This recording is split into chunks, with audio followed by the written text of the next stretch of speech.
company you co-founded, Smartworks, recently went public. How was the feeling, man? What was going through in your mind? When you know that you've traversed such a long distance in so many years, the distance ahead is only going to be more fascinating. And after all, IPO is only a comma in the journey. It's not the full stop. The fact that I was living the American dream, it was very safe, but you knew the Indian dream was chaotic, but here is where opportunities could really multiply. What works outside India might not necessarily always find work in India because the problems and the nature of the context here is very, very different.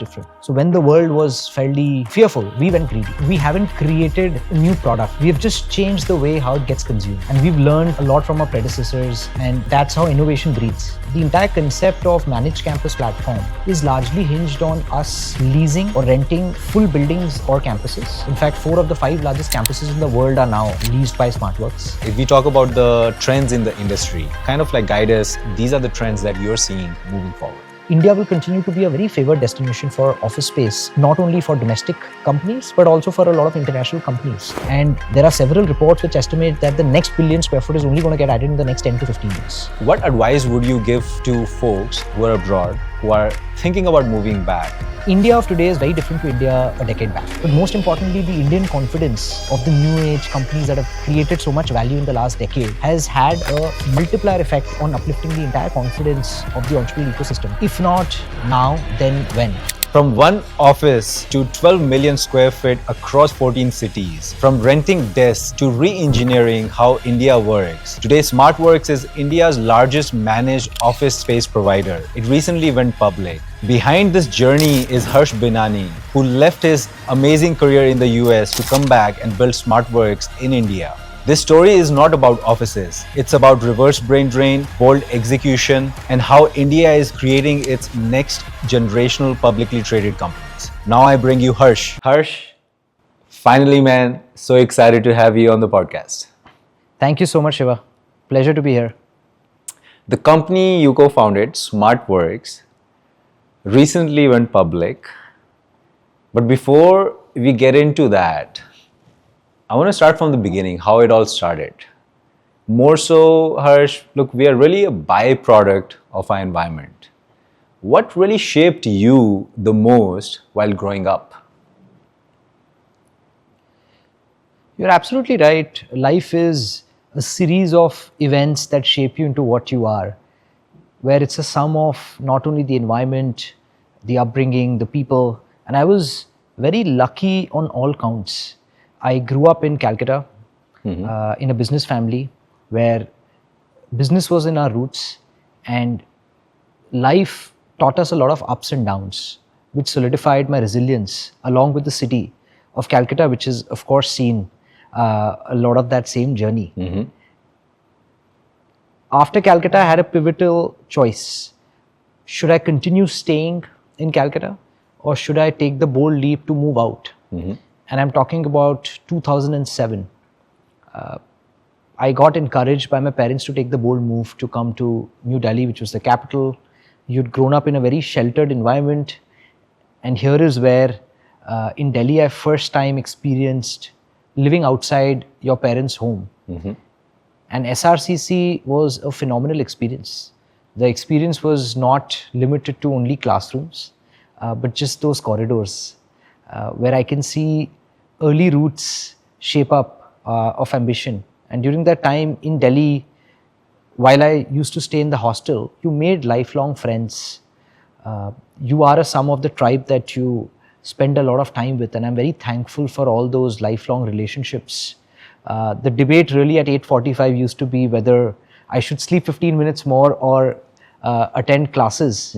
And right after classes, just the plethora of extracurricular activities that I had been exposed to. Right from my school days, where I was encouraged very actively by my parents, whether it was dramatics, debating, just to build that entire holistic ecosystem. At SRCC, of course, you were competing with the toppers of all states, all together in the same classroom. So clearly, while you had a lot of creative and academically sharp minds, you also had an entire ecosystem within the college, which really pushed you to try new things. And I think my 3 years at college were foundational. The time outside college in Delhi, it was when Delhi Metro was just starting to get created in a big way. Commonwealth Games was coming back to India. You could see the Indian ambition also start to take shape.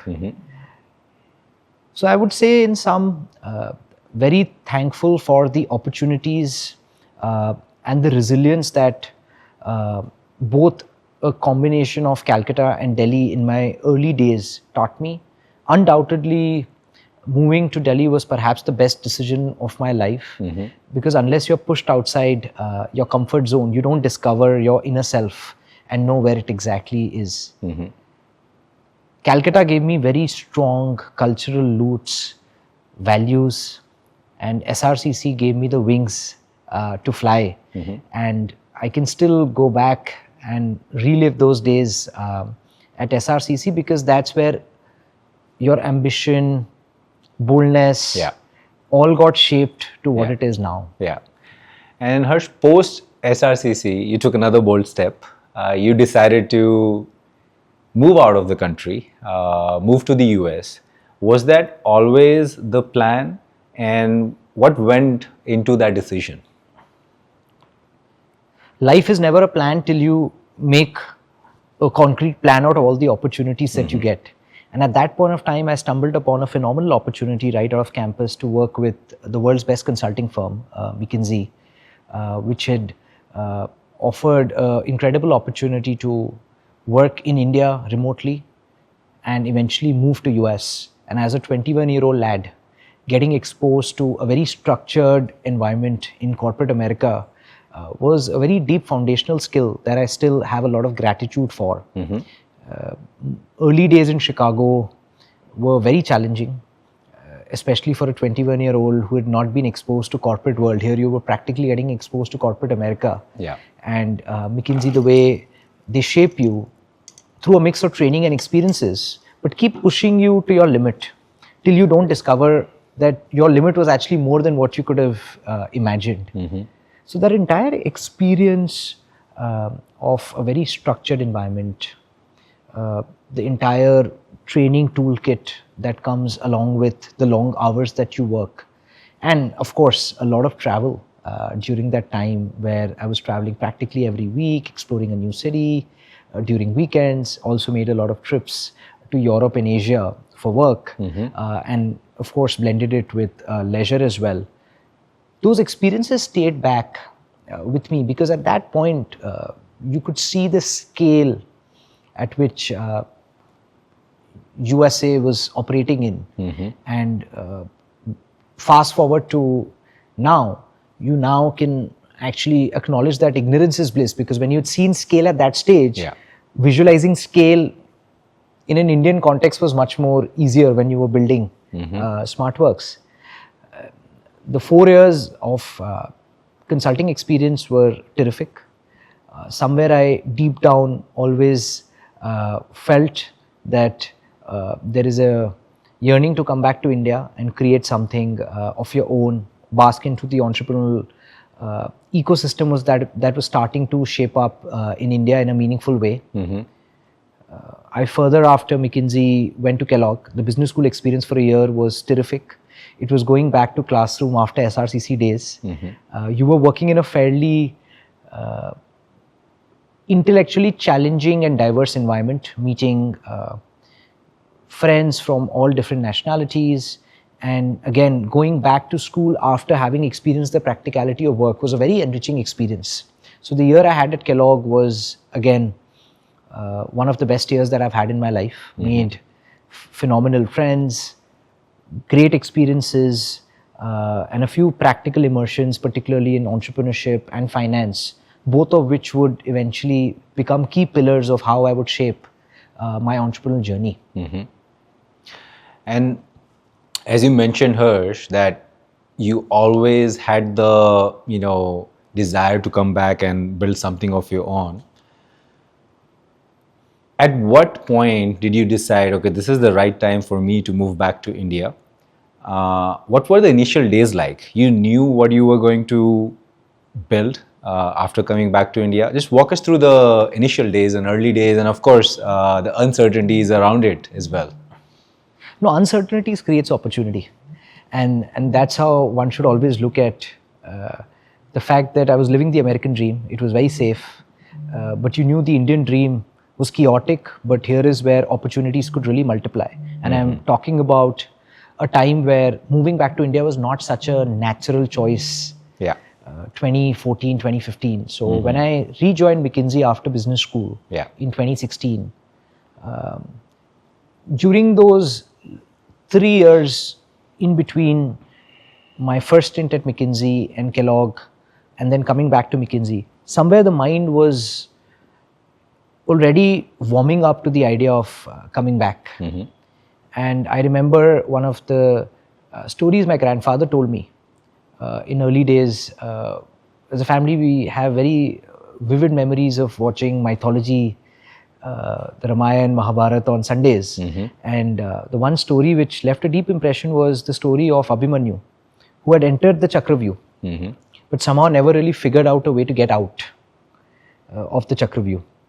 And in my mind, that was a very compelling lesson that in life, exit is as important as entry. And somewhere you need to condition your mind that there will be possibilities created even when there is not a plan in place. And we oftentimes, as humans, keep procrastinating. I will do it tomorrow.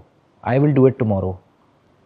But fundamentally, after the first few months at McKinsey, after observing the Indian entrepreneurial ecosystem from close over the last few years, we were starting to see opportunities were starting to shape up. There was global capital being available. A lot of great ideas from across the world were finding its way into India. Suddenly, the latent entrepreneurial talent was mushrooming all across India. And you could figure out, if not now, then when. Yeah.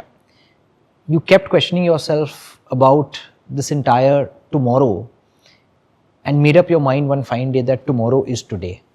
And that has fundamentally been the story of the move back from US, because you could continue living that American dream, which was very safe, or you could perhaps, taking again roots from the family I belong to or just the entire entrepreneurial ambition I had, come back to a country which required you to build something here. So the journey was not easy. The journey has its own set of challenges, and it's a very humbling journey. It's both exhilarating and humbling at the same time.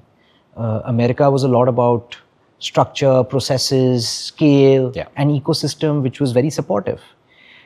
India, not everything is straight, but that's the fun of it. That's what creates opportunities. And in India, you also recognize that you can't clone a global idea. You have to think very Indian. You have to Indianize the idea, and you have to bring about a disruption, because India is a combination as much about chaos as much it's about the opportunities that if you multiply that with scale, it creates. So when I moved back, I found Nitish, who's also incidentally my brother-in-law. While I was in US, we kept exchanging ideas and notes. The entire theme of co-working was very, very popular globally. I was doing a lot of research and development while I was in US, both during business school as well as at my times in McKinsey. I often remember the treks that I used to make to the Bay Area and used to see a lot of these global campuses, Google, Meta, and you always used to feel very fulfilled coming out of those campuses where your friends were working, because there was a certain environment that was getting created. And when you are obviously in the best ecosystem in the world, you also try to emulate some of the best business practices that you'd seen. And you were seeing a lot of platform ideas flourish during that time. Platform, whether it's Uber or Meta, tends to multiply value creation, because as more users come on the platform, more network effects and the flywheel starts getting created. So somewhere you also knew that here is a time now where great businesses are built being asset light and capital efficient. So some of those early impressions were always there. And with Nitish, I found that instant synergy and connection that when we were studying global models of co-working, you knew there is a phenomenal opportunity of creating something similar in India. But the dilemma obviously was, again, that conundrum which any Indian entrepreneur who's come from overseas has. Think global, but build in India. So what is the Indian answer to that? And that was a discovery process that took a couple of years before we found the right product market fit. And since then, we've just been on that accelerator button, executing, scaling up and building Smartworks. And Harsh, take us through that finding the real product market fit for you. And we'll talk in a simpler language for the audience. Look, you realized co-working as a theme has blown up. It's doing really good globally. I think WeWork was the pioneer in it. And you and Nitish, you realized this could be an interesting opportunity in India as well. So initially, my assumption is it was around that theme. We'll create a co-working space for startups and freelancers. What was that pivotal moment for you that which made you change your business altogether? That's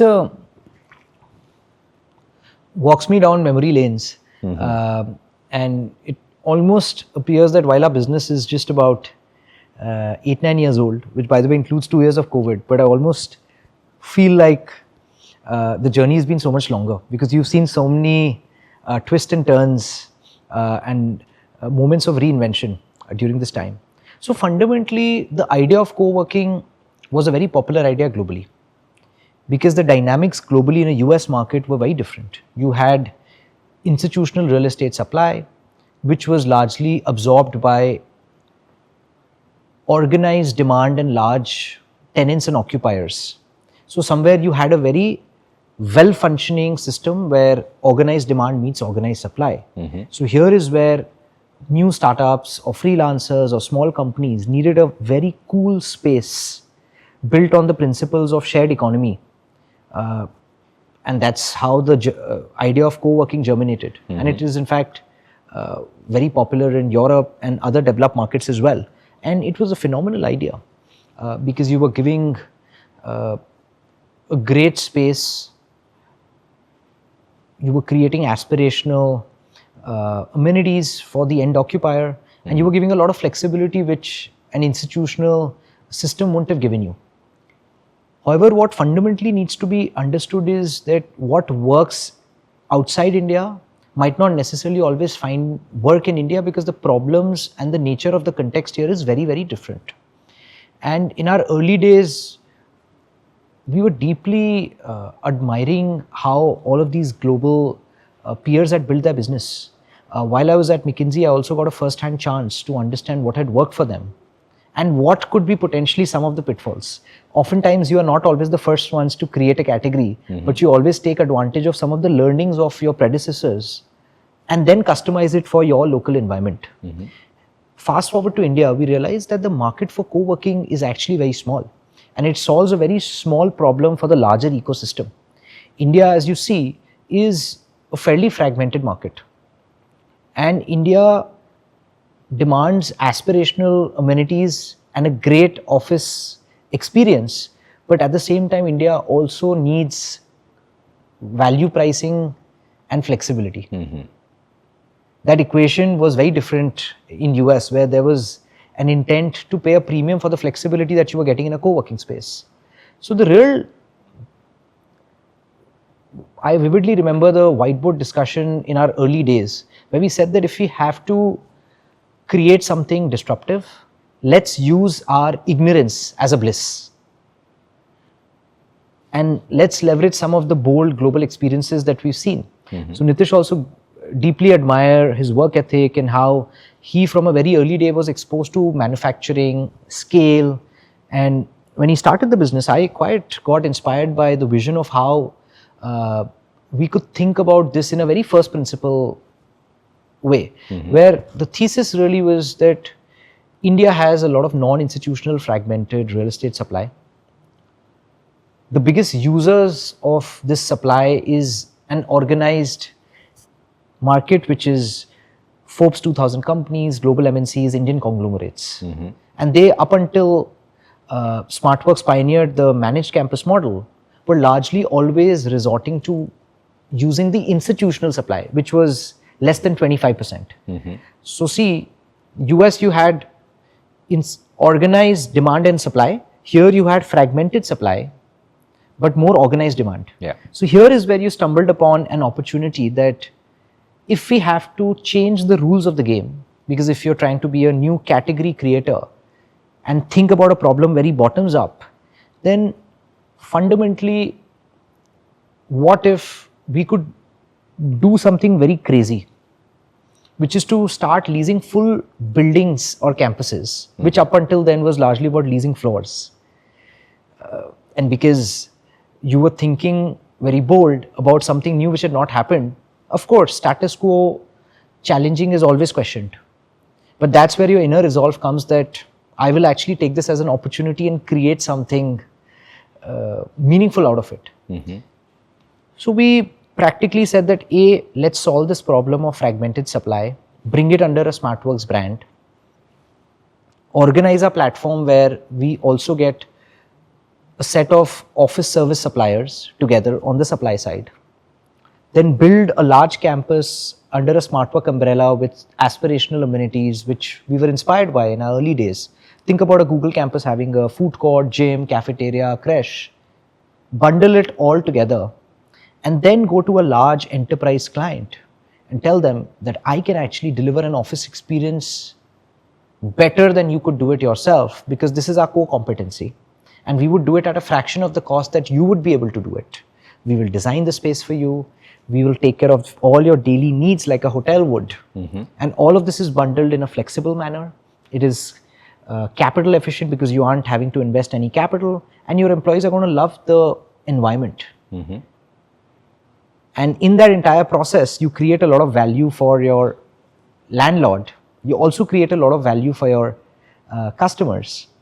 And during this entire journey, we were bootstrapped for the longest time, till we first had our institutional investor, which was Keppel, backed by government of Singapore. And that was very patient capital. So somewhere during this journey, when you're building a business very bootstrapped, then you also think about frugality as an innovation. Because oftentimes, best businesses are built out of tight capital control, and it's in some ways the most powerful source of capital when you're able to generate something from within the business. And from our early days, our training was always very focused on building a business which was profitable, which could have sustained cash flows. So the model choice was also built in a manner where you could continue to grow the business without reliance on a lot of external capital. And Harsh, look, it seems like co-working model was not there. It was not kind of working. And you decided, okay, let's take that inspiration that we've seen in the US, Google campuses, Meta campuses, and kind of like give similar campus to not just to one company, but bunch of different enterprises. In a way, you were creating a category in India. It was a new category, and of course, you mentioned it was a bold move by you guys, but you had the conviction in it. Was it easy to convince enterprises, okay, this is the value proposition that we're offering, or it was difficult? And who was your first enterprise client that you onboarded, and post that it gave you just a lot of confidence? It was not easy at all. Convincing the entire ecosystem. It's not about customers, it's also about convincing your landlords that who would actually lease large campuses to young lads, who would convince the entire broker community that a solution like this, where you're moving away from conventional office space. How old were you back then, you and Nitish?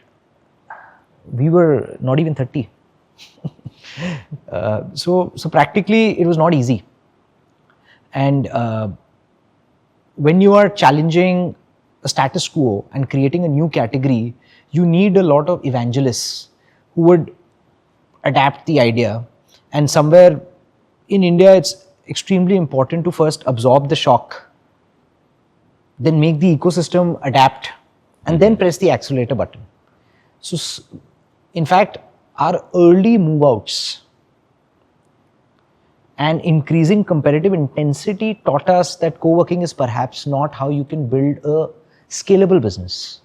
And if our aspirations were bold, to be the largest in India, eventually go global, then you have to always think in a very disruptive manner of not where am I today, but where can this be 10 years from now. So when you were building a business of substance for a long time, then your decisions are always very different because you're not optimizing for short-term goals. Our first few enterprises who moved out were largely always talking about the fact that I like your space, I like the experience, but we do not like the fact that this is not our office. This is not completely bespoke and tailor-made for our needs. Our employees yearn for a larger holistic experience which a floor is unable to provide. And while there's a customer for every business, and co-working also in India continues to thrive, but we started to see a lot of action from our early days move towards managed campus, the model which we pioneered, because we absorbed that in India an idea which can solve time, can save you time and save you money. Those ideas tend to compound and multiply very quickly. So one of our early clients was Vistara, who after a great experience initially moved out.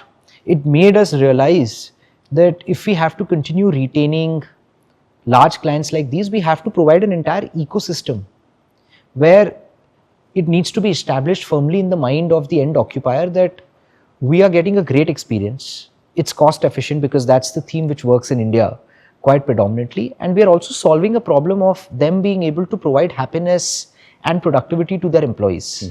So those early experiences shaped our decision to pivot towards this model. And as soon as we made the pivot and met early success, we got our first institutional check. Prior to that, it was largely bootstrapped, funded internally by the family. Then we also got the support of a very famed public investor, Mr. Madhusudan Kela, who in his early days also backed us as an angel.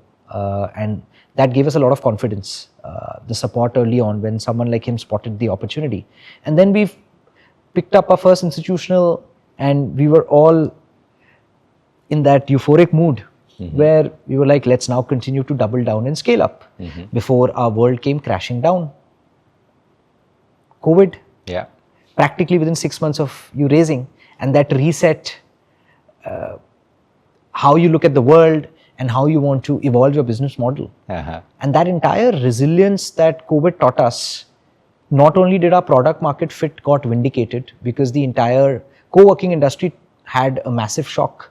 You suddenly work from home became very prominent, and particularly the startup community, the smaller and medium-sized organizations who got impacted severely during this phase, took the resort to go work from home. But the model which we had built for large enterprises supported the entire notion of large enterprises infrastructure being hosted at our campuses. And because the model was already profitable, cash flow accretive during that time, we took the bold call that this is human race. Eventually we are more resilient than what we think we are today. And the world is going to rebound. But when the world rebounds, office space consumption will more move towards a flex space concept, and managed campuses model which we had pioneered is likely going to thrive. So when the world was fairly fearful, we went greedy.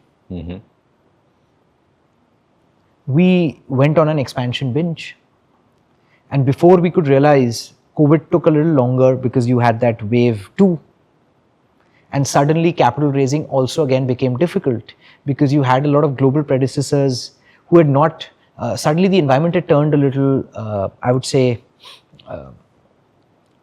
lukewarm towards overall commercial real estate and services because work from home was still predominant. No one could start to see the pulse that eventually people would yearn for human connections. They would want to come back to campuses. But at that point of time, perhaps the entire investor community did not look at the sector as favorably through a combination of COVID, global predecessors not doing as well, and of course commercial real estate not seeing the same spike which was there present earlier.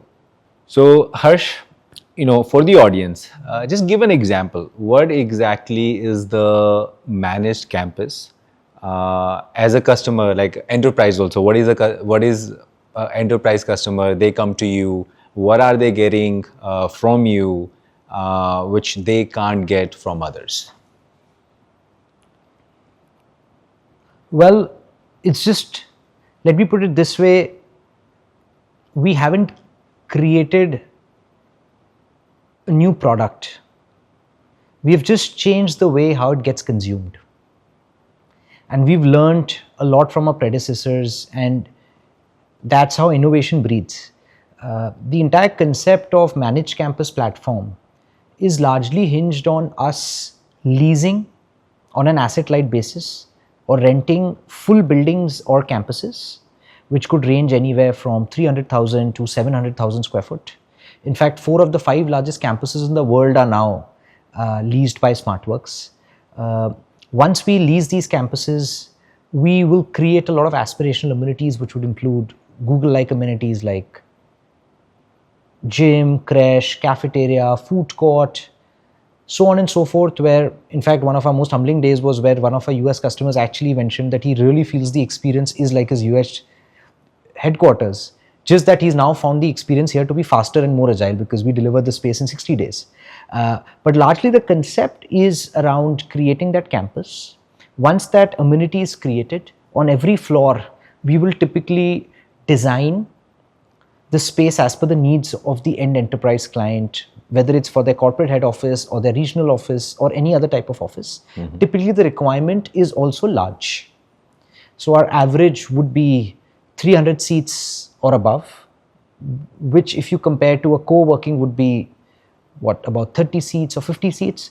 So it's like leasing large campuses, transforming them into an aspirational amenity-rich campus, and then in our platform getting large enterprise customers, which would be Indian conglomerates, Fortune 500 companies, MNCs, to use that space which is completely designed and fitted out by us. And then it's almost all the hotel services or the office services that you require to run your office on a day-to-day basis, whether it's utilities, power, AMC, electricity, facility management, everything bundled together, where office as a service is provided by us to the companies and their employees. So the platform is an amalgamation where you're getting non-institutional supply on the building and the landlord side, and on top of that you're getting a lot of unorganized or a set of series of services which are required to run your office, either on the fit out side, interiors, or on the day-to-day side. And then on the other side of the platform, you're getting large companies and their employees to come and enjoy the daily Smartworks life. So that in a nutshell is the concept, and all of this is provided in a very fast and agile manner. We are able to deliver office spaces in 60 days, which is again changing a paradigm in an industry where moving to your office right from identifying the building to actually moving in is a 6 to 9 month decision. So you shrink that and you've provided a standardized experience across India. So today, in a very short span of time, we've been able to scale up this platform to about 12 million square foot, and after IPO we continue to grow. We serve 800 plus large enterprise clients, and we feel very humble that the 200,000 people who use Smartworks every day in some manner or shape, whether it's their daily lives that we are making more productive or the ecosystem becoming more happy, is something which we get very fulfilled with. You're the largest managed office space provider in the country. 17th July 2025, you rang the bell, Harsh. How was the feeling, man? What was going through in your mind? It's still very fresh in my mind, very recent, only about 3 months back. IPO was the headline, but it was years of hard work, a lot of trials and tribulations, a lot of pivots, but solid foundation, resilience demonstrated through multiple shocks, whether it was COVID or capital drying up or just popularizing the concept. It almost felt it's the grand finale to all of those efforts of all our clients, all smart workers who have put in several years of toil and hard work to get here in less than 9 years. And the COVID years were, of course, very testing. So the process of IPO by itself was quite a learning process, very humbling. Several years of preparation was compressed into a few months. We had an entire team get mobilized with a mission that if we have to achieve in this time frame, we have to work very hard to eventually get here. So that really gave us, I would say, brought the team together towards that entire mission. And when we just launched the IPO process, we realized that the global markets had become very volatile. And I'm talking about earlier this year. So there was a lot of uncertainty in general. And that process by itself was quite testing because you have a very different set of audience. The public market likes large scalable stories, which not only can scale up, but at the same time can be profitable and can generate a lot of cash flows. So making them understand how our concept is very different and unique in the larger ecosystem of flexible workspaces, and also navigating a lot of uncertainties that came in the process was by itself quite a process. And while IPO was the headline, but it was a big celebration of the entire milestone of collective years of hard work of everyone involved in the process. And when we rang the bell, and during that time, of course, IPO got significantly oversubscribed, which was a big testimony, vindication, in spite of markets being very volatile and turbulent in July, that there is appreciation and there is value creation that's going to happen for a lot of stakeholders who now get associated. But it also comes with a big sense of accountability and responsibility now that you've become public.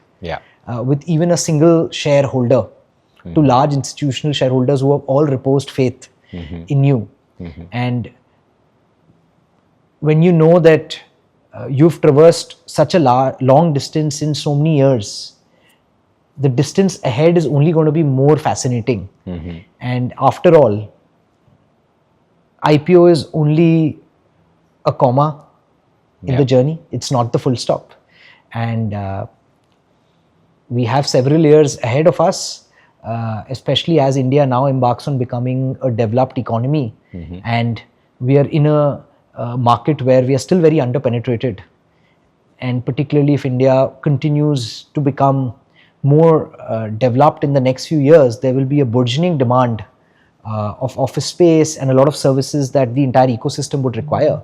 So we are only but excited that at such a young age and in such a short time for the company, we've got this opportunity along with a great responsibility that you just have to continue scaling this up, and we're still very young. We are just 8-9 years, and Harsh, you mentioned IPO is just a comma, not a full stop.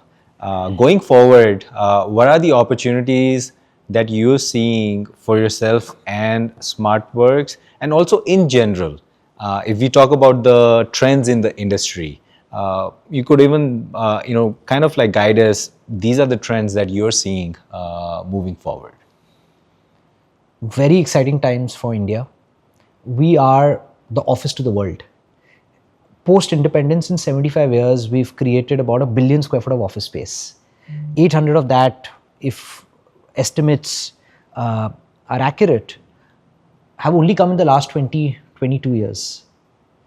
And today, India is still less than New York and London combined, just to give you a context. And as we think about the larger ambition of India becoming a developed economy, you can only imagine that not only will domestic companies of India need more space, but a lot of international companies particularly who find the entire India ecosystem very conducive because talent is available. There's a clear talent arbitrage. India earlier used to be the back office to the world. Today, it's the global capability center capital of the world. So you are practically at that moment where IT services used to be in 90s now. For GCCs, for example, the rental arbitrage continues to be extremely compelling. So if you add all of these themes together around India becoming a more developed economy, the global macro uncertainty and the talent pool availability in India, India will continue to be a very favored destination for office space, not only for domestic companies, but also for a lot of international companies. And there are several reports which estimate that the next billion square foot is only going to get added in the next 10 to 15 years. So you can only imagine how big is the opportunity, which is where focus is also the name of the game. Yeah. Where Smartworks has been very clear about the fact that in today's day and era, specialization and scale are your key differentiators. You can continue diversifying to several new businesses and ancillary. You can also go global. However, when the opportunity in India by itself is so immense, you want to win India before going and conquering the world. So we are only but excited about not only the opportunity that we have as market leaders. So this platform will continue to scale up and grow across India, but all the services that come in and around the platform, whether it's providing you your daily meals, taking care of a lot of your home amenities, shopping, grocery, laundry within the campus, or unbundling a lot of the services where we've developed a core, right from our fit out capabilities to managing the day-to-day operations of the office. You could provide all of that together as a unbundled offering to large enterprise clients across India. And we are only but excited about scaling this up. And we see a very, very promising opportunity in a still what we call an under-penetrated market. And you'd be surprised to know that India had practically 0% penetration of flex workspace back in the day in 2016, 17 when we started. Today, it's a whopping almost 10%. Oh, wow. So you can only imagine that when people say that India is the largest market for flex space globally, how strong are the headwinds and the tailwinds? And as they say, we are only getting started. Yeah. And if in such less than a decade we could build the business into what it is now, India time and again has demonstrated that if an idea solves the need for saving time or money, then India does not hesitate to leapfrog revolution. Look at the example of 2G becoming 4G. So very excited about what holds next for us. Yeah, no, it's fascinating, Harsh. I think you mentioned India. It took 75 years to build 1 billion square foot in office space, and the next billion came in 10 years. It's supposed to come in the next 10 to 15 years. In 10 to 15 years. And, next phase would be Indian companies going global, and Smartworks is in Singapore now, and you guys are moving in that direction. Harsh, looking back, man, look, you came back. You've created a large impact. You've taken a company public, and you have only just started. There's a long way for you to grow. If you had stayed back, do you think you could have created an impact that you've created now, moving back to India, if you had built something in US and just stayed back in the US? Look, I have deep admiration for US and the burgeoning startup ecosystem it has created. But certainly the scale and the type of impact that I've been able to create in India as a management consultant in US, who could have also taken the entrepreneurial route in US, I perhaps feel the journey would have been very, very different. In India, the entrepreneurial chaos and the opportunity that it ends up creating, if you are at the right place at the right time, perhaps now it's a no-brainer for anyone who's exploring to come back to potentially take the part of entrepreneurship. But back in the day, there was still a lot of uncertainty. And there is never a perfect time. So it's India has been very, very rewarding, and perhaps a 30-year outcome we've been lucky to achieve in less than 10, and that's largely because India accelerates at a very different pace, and therefore I have only kind acknowledgement of the ecosystem and the opportunities that India has created, and certainly the same outcome wouldn't have happened in US in spite of my deep admiration, because the context is different. Yeah. The business problems are different. And Harsh, you mentioned, look, now moving back to India is a no-brainer decision. Versus when you had come back, there were a lot of uncertainties, given the capital availability, the talent, the scale, the ambition of the people around you. What advice would you give to folks who are abroad, who are in US or other countries, who are thinking about moving back? What would be your advice to them? And also, why would you say the decision is a no-brainer now if you're looking to move back? India of today is very different to India a decade back. A decade back, India didn't have the same depth in capital, infrastructure, or confidence. There were bottlenecks when it comes to infrastructure. It still continues to be there, but it's evolved. Capital was still largely global in nature. But most importantly, the Indian confidence of the new age companies that have created so much value in the last decade has had a multiplier effect on uplifting the entire confidence of the entrepreneurial ecosystem. Back in the college, no one would have dared, I'm talking about SRCC, where it has been known more for pioneers, graduates in commerce and economics. There was always a safe option of taking a corporate job or perhaps moving overseas. But it's so encouraging when you go back and see now that everyone does strongly feel that entrepreneurship could also be a very strong career choice. Although you keep sharing anecdotes that behind the spotlight there is a lot of uncertainty and challenges. But having said that, the macro scenario in India is very different to where it used to be about a decade back. And to anyone who's looking to come back, you have to create your own journey. Your journey is going to be customized by your aspiration and your needs. But some of the learnings that at least I took away was that tomorrow is today. There is no perfect time. And you can keep procrastinating till you find the right timing, which will never come. You have to utilize the time that you have, take the plunge, and have a deep conviction and belief in yourself. You have to obviously take care of your ecosystem and ensure that it's not a naked bet. Everyone is intelligent and smart enough to figure that out. But there is no concept of perfect timing. And second, you have to learn, relearn, because India is a very humbling experience, and what has worked overseas is not necessarily going to work here, which is a cardinal mistake. Anyone assumes that just because it has worked in US or Europe, it's necessarily going to work in India. Whether that blend is a 20-80 or a 30-70 or 40-60 depends on the context and the business that you're in. However, that entire aspect needs to be well acknowledged, and India in some ways gives you that entire opportunity where it's a cycle of learning, then adapting, and then pressing the accelerator button. You have to navigate that entire journey, and particularly build your own tribe.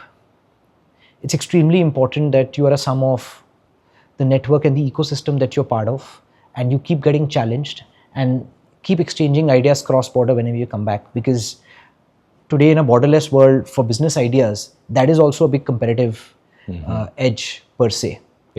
But I couldn't say more about the fact that India today is a very different India. And our deepest admiration for the innovation ecosystem which has been built in US will continue remaining. But India is for builders. And together we can create a new India, which is an India of opportunities and limitless possibilities. India is for builders and has unlimited opportunities. Love it, Harsh. We'll move into our last section. Look, we know you as an entrepreneur, somebody who's super smart guy, super hardworking. What do your friends know you for? Who are you outside of work?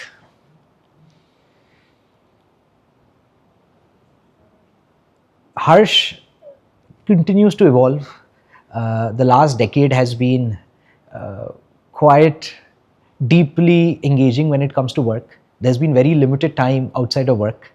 For people who know me, know that I love spending time with my family, especially my parents and my daughter.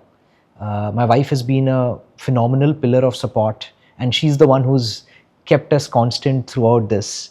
So family time has been a big dominant theme outside of work, whatever limited time I get. And over the last couple of years, I've increasingly started again reliving my old passions, which particularly involve playing sports. I was a cricket fanatic. Sachin was God, continues to be. Love playing cricket. Also spend a lot of time working out because I realize as entrepreneurs, we don't take care of ourselves. And being healthy is not a choice, it's a necessity if you have to run a marathon in business. So I've been off late playing a lot of squash and pickleball. Also love to travel quite a bit. And traveling is a new education always, whenever you're visiting and traveling and absorbing yourself into the culture. My daughter keeps pushing me. I'd done a fair amount of training for becoming a singer. So that's something which, in my downtime, I also sometimes find time and just still trying to catch up, reading a lot of books which I continue to buy, but unfortunately unable to finish at the same pace. So that's for the limited time, but it's been a very fulfilling journey, and love the entire journey that life has provided since moving back from US, and find it very rewarding. I recently bumped into one of our mutual friends, Neil Ghosh, and he specifically told me that you have to ask him about Sachin Tendulkar. Somehow he knows that you're just obsessed with the guy. Harsh, look, you're hosting a dinner, and literally you can invite 3 people, dead or alive. Who would they be, and why would you pick them?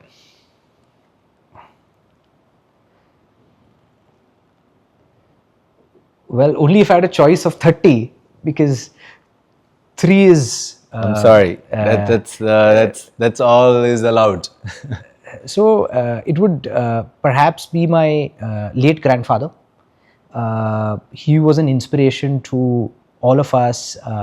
He had a very humble beginning, and yet he created something out of scratch. And there are so many stories which I feel I regret that I've not had the time to spend with him growing up. And especially, I'm sure I would have loved exchanging a lot of notes on entrepreneurship and human behavior with him, and just general learnings about life, which as an adult now I appreciate. Second clearly would be Sachin Tendulkar. He's God. I've grown up watching cricket and admiring him very deeply. And third would be a global entrepreneur who was a disruptor in its own right. The late Steve Jobs, for creating a new category and reimagining how we communicate in the world. And just how he went about the entire process and faced a lot of setbacks in life. You can keep hearing his Stanford convocation speech, stay hungry, stay foolish. I'm sure there are so many learnings and notes to exchange. So it'll be a power-packed room which brings together family, passion for sports who's impacted millions, and a legendary entrepreneur who has reshaped how a world communicates and visualizes. Uh-huh. So I think it would be a good mixture of, very close people that you admire, and also ones who've created extraordinary leadership in their personal and professional lives and impacted so many millions. And perhaps, even if I could replicate a fraction of the same joy that they've actually given back to the society at large, I would feel, a much bigger individual, even if in a small way I can make that impact. So they would be the ones I would. Love it, Harsh. Man, this was fun. Thank you so much for taking out the time and spending an hour with me and walking us through your journey so far. Absolutely. Thank you.